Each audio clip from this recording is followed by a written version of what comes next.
मैं सोनू दिवाकर आंवला से चलकर बरेली की पावन धरती नाथ नगरी में आया हूँ और मैं मिडिल क्लास फैमिली का लड़का हर मिडिल क्लास फैमिली के लड़के की कहानी लाया हूँ। तो सुनिएगा।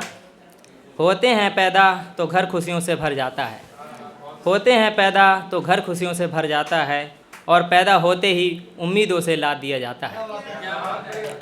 5 साल के होते ही खुद के वजन से ज़्यादा स्कूल का बैग कंधों पर लाद दिया जाता है कि ऐसे ही तुम्हें जिम्मेदारी संभालनी, ये सिर्फ 5 साल की उम्र से ही सिखा दिया जाता है। बड़े लाड से रखा जाता है, बड़ा प्यार दिया जाता है, बड़े लाड से रखा जाता है, बड़ा प्यार दिया जाता है। कभी कभी गलतियों पे मार भी दिया जाता है, फिर पुचकार के समझा दिया जाता है तुम तो लड़के हो, ऐसे रोए थोड़ी जाता है। तो हमारे लिए जो मिडिल क्लास से होता है हमें बहुत सारी समस्याएं आती हैं। सिर्फ कहना आसान होता है कि तुम नौकरी करो, अच्छा क्या होता है फैमिली बैकग्राउंड कुछ ऐसा होता है, हम नहीं चाहकर भी नौकरी की तैयारी नहीं कर पाते हैं, क्यों जिम्मेदारी आती है, कोई होता है 10-12 साल से काम, बहुत सारी समस्या आती हैं, तो फिर ये सब बहुत ज़्यादा मुश्किल होता है। बेटा पढ़ लिख कर अच्छी नौकरी पाओ, सपना दिखा दिया जाता है। बेटा पढ़ लिख कर अच्छी नौकरी पाओ, सपना दिखा दिया जाता है। और हमारे लिए सपना एक सपना होता है, क्योंकि जिम्मेदारियों के आगे ये सपना ही रह जाता है। पहले तो बमुश्किल से पढ़ पाते हैं, हमारे नंबरों से ही हमारी काबिलियत का अंदाज़ा लगा लिया जाता है। और परिस्थिति चाहे कैसी भी हो, बस रोना नहीं है, यही सब बोल कर परिपक्व बना दिया जाता है। फिर 20 से 25 की उम्र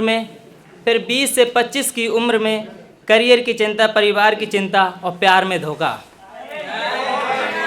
फिर 20 से 25 की उम्र में करियर की चिंता, परिवार की चिंता और प्यार में धोखा, ये वो सब सिखा दिया जाता है जो कभी कोई किताब में पढ़ाया ही नहीं जाता है। और लड़का होकर भी रोना आ जाता, फिर भी रोया नहीं जाता है। हमारी सैलरी नौकरी पद देखकर हमारी हैसियत का अंदाज़ा लगा लिया जाता है। और अच्छी नौकरी नहीं है, 10 से 15 हज़ार की सैलरी में कोई भविष्य नहीं है, ऐसा बोल करके ठुकरा दिया जाता है। और हमारा मन नहीं, हमारा मकान देखा जाता है, हमारा मन नहीं, हमारा मकान देखा जाता है। और ये हमें भी पता होती है, हमारी सबसे ज़्यादा बदसूरती हमारी खाली जेब ही होती है। ये हमें भी पता होती है कि हमारी सबसे ज़्यादा बदसूरती हमारी खाली जेब ही होती है।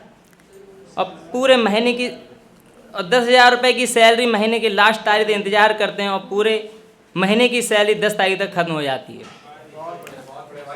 और फिर भी हम अपने अरमानों को कुचल कर घर की जिम्मेदारी तो निभा जाते हैं, और फिर भी उसे कोई नहीं समझ पाता। और तो जिससे वो प्यार करता है वो भी उसे नहीं समझ पाता, और तो अपनी खुद की पसंद से ही हार जाता है।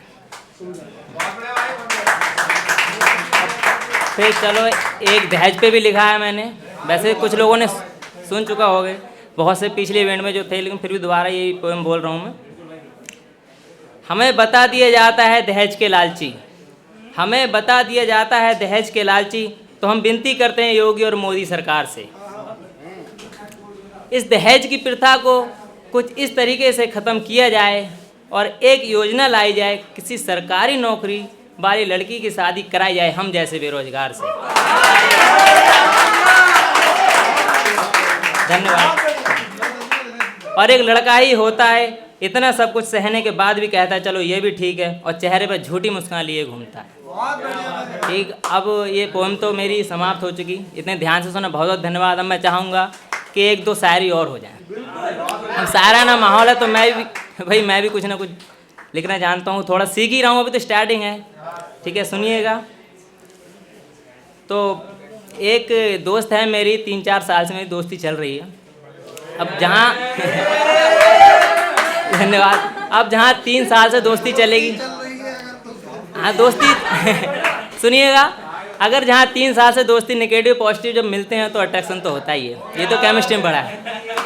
और भाई बॉन्डेशन भी बढ़िया हो जाता है, नेगेटिव पॉजिटिव चार्ज मिलते हैं, धनायन निरायन मिलते हैं। तो ये है, नहीं कंफर्म है, मैं आगे बताता हूँ, 2-3 शायरी बोल रहा हूँ, टाइम की कमी है। हाँ, तो ठीक है। अब मैं बोलता हूँ मेरा एक दोस्त है, उसे सब पता है, तो उसका नाम इस शायरी में लिया है मैंने। खुले बाल माथे पर बिंदी और होंठे पे लाली, खुले बाल माथों पर बिंदी और होंठों पे लाली, यार मन मेरी तो जान ही ले गई नाक के पास तिल वाली।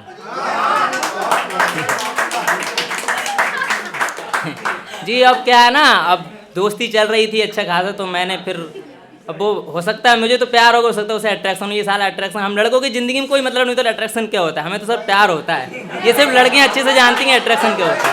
हमें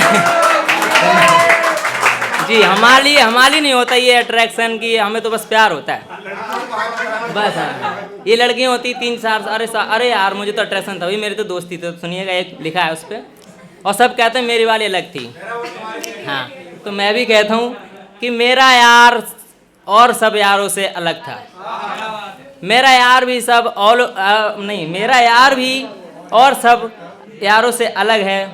और जब मैंने बोला था आई लव यू, जब मैंने बोला था आई लव यू, जब मैंने बोला था आई लव यू, तो उसने भी बोला था आई लव यू टू। और अब कहती यार मुझे तो दोस्ती थी, मुझे प्यार नहीं। मैं थोड़ा दोबारा बोलता हूँ शायरों में। तो कहते मेरा यार और सब यारों से अलग नहीं, और मैंने बोला था आई लव यू, तो उसने भी बोला था आई लव यू टू। और अब कहती मुझे तो दोस्ती थी यार, मुझे तो प्यार नहीं।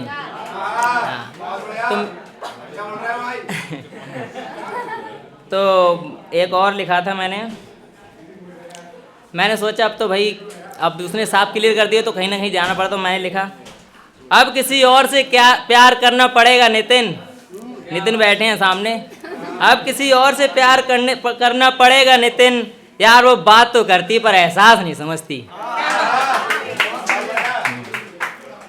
चलो मैं एक और, यार अब वो मुझे भूल चुका है, यार अब वो मुझे भूल चुका है, यार अब वो मुझे भूल चुका है, कोई तो याद करवाओ मेरी, कोई तो याद दिलवाओ मेरी, और मेरा उससे मिलने का बहुत दिल करता है, और मेरा उससे मिलने का बहुत दिल करता है, मुलाकात अगर मौत है तो एक बार मुलाकात करवाओ मेरी।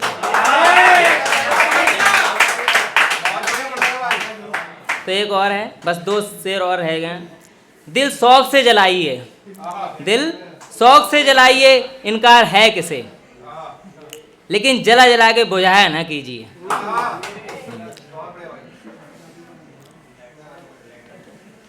तो एक और है, मेरी मोहब्बत के बारे में क्या ही कहा जाए, मेरी मोहब्बत के बारे में क्या ही कहा जाए, दिल एक है तो कई बार प्यार क्यों, एक बार क्यों लगाया जाए। मेरी मोहब्बत के बारे में क्या ही कहा जाए, दिल अगर एक है तो कई बार क्यों लगाया जाए। वो मेरा रहे 100%, वो मेरा रहे 100%, या छोड़ कर चला जाए। बस अब एक और है लास्ट, चलते चलते विदा लेना चाहूँगा। ठीक, इस महफिल से विदा लेते समय, इस महफिल से विदा लेते समय मोहब्बत पर मुझे भी कुछ बोलना चाहिए। वैसे तो बहुत कुछ बोल दिया पर लास्ट है। हाँ, अरे भाइयों और भाइयों, अरे भाइयों और भाइयों, इन सबको इस करवाओ, ये सब बर्बाद होने चाहिए। ठीक है, बहुत बहुत धन्यवाद, आपने बहुत ध्यान से सुना, मुझे बहुत धन्यवाद। ठीक।